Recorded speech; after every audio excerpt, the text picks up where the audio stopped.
Welcome to the final part of Color 101 in DaVinci Resolve. In this part, I'm going to walk you through the node workflow. So let's get right into it. So now we're going to get our hands dirty and do some actual color grading. Keep in mind that color grading is a subjective thing, and there's no really right or wrong. It's all a matter of feeling and taste. We can adjust things until you have a final image you like. Now, unfortunately, I can't share with you this clip I'm working on, but I'm going to leave you a link in the description of the video for the Blackmagic Gallery, where you can download some ungraded raw footage to practice with. And don't worry, it's completely free. So now back to work. So as you can see here, we have an input where our original image comes from, the node space where we'll be doing all of our grading, and an output where all we've done will be rendered. So on this first node here, what I'm gonna do is some noise reduction. And you can find the noise reduction right here on the motion effects. So if I zoom in the image,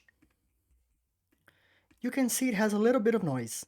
And here in the motion effects, you can adjust that. So here we've got the number of frames. You can choose from 0 to 5. These are the number of frames you want DaVinci Resolve to average in order to separate detail from the noise. And the higher the number, the better the quality, but your processing will also get slower. I'm gonna choose 5. Here in the motion type, it picks the method DaVinci Resolve uses to detect motion in the image. So here we've got faster, better, and none. Faster will get you a fast processing, but a not so good image. And better will slow down your process, but will get you a better result. So I'm gonna go for it. The motion range refers to the amount of movement your clip has. So if you have a moderate to large amount of movement, you should use medium or large. Since I've got a still camera, I'm gonna choose small. Now here on Luma Chroma, we're gonna increase these sliders right here. Not too much, just until we get rid of some noise. So let's see the before and after, and we can do that by clicking on this number right here. It's very subtle, but it actually makes a big difference. Okay, now I'm gonna hit Option S and create another serial node. Now for this node, most people, myself included, would use a color space transform, which you can find here on your effects. This effect lets you transform this washed out log image to something more real. But I thought of approaching this in a more artisanal way. So here I'm gonna set the exposure myself. So let's first rename our nodes. We can relabel this noise reduction, and we can relabel this exposure. So now with this node selected, I'm gonna come to the color wheels, and if you look at the scopes, our colors are all crushed here in the middle, and that's because we've got no contrast at all. So I'm gonna bring down the lift, bring my shadows down, making sure I'm not clipping. I'm gonna bring my highlights up, and bring down my gamma a little bit. A lot better, right? So let's see the before and after. Now I'm gonna hit Option S again, and in this node I'm gonna mess with the temperature and saturation. So let's rename our node, and I'm gonna make it a little bit warmer, like this is fine, and also increase the saturation a little bit,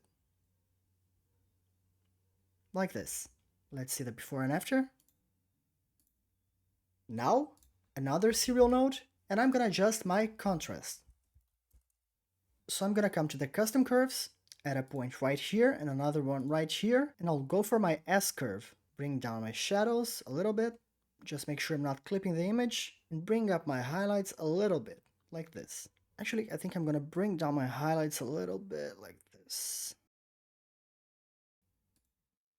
Okay, another serial node. Now I think I've got too much red on my highlights, so I'm gonna remove that by coming on red here. I'm gonna add a point right here in my highlights, and I'm gonna bring down the red just a tad. See how we lose that magenta? Now I'm gonna do something a little bit different.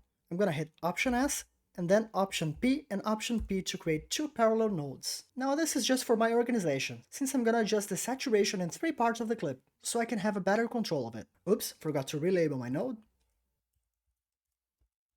Now for this first one, I'm gonna pop a little bit this bread over here. So I'm gonna add a mask to it, like this. And now increase the saturation a little bit,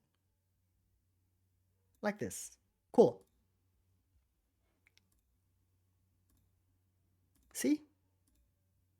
Now I'm gonna add a bit of saturation to this soup right here. So let's mask it as well, like this. And here we're gonna have to do some tracking since I've got movement. So we're gonna come to tracking and track forwards and backwards. Okay, let's come to our color wheels. increase the saturation, like this. Let's see how it looked before. And now, looking good. Now I'm gonna increase the saturation of this cloth right here. So let's come to the curves, hue versus saturation, and let's pick this color right here. Let's broaden the spectrum a little bit, like this, and increase the sat. Like this is fine. Now we're gonna make a mask here. I'm gonna choose the curve mask this time. And there we go, like this. Now let's see how it looks, before and after. Now I'm gonna click on my mixer right here, and I'm gonna hit Option S again to create another serial node. Let's bring this one right here. Now in this node, I'm gonna adjust the midtones of the skin of the hands. So now for this, I'm gonna use the magic mask. I'm gonna make a stroke right here, and another one right here. Remove this plate, and this. We remove this part right here. And there we go, we've got only the hand selected. Let's track it forwards and backwards.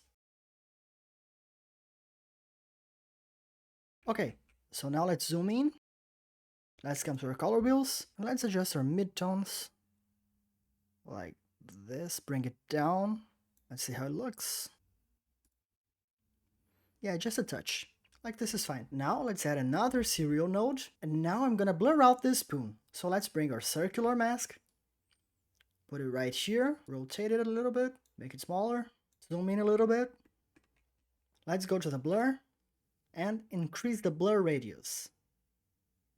Like this.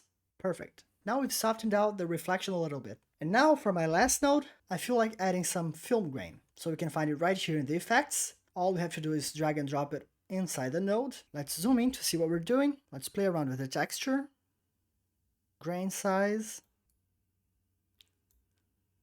like this. Let's see the before and after. Okay, just a touch. And there you go, we've got our node tree. Now let's take a quick look at the before and after.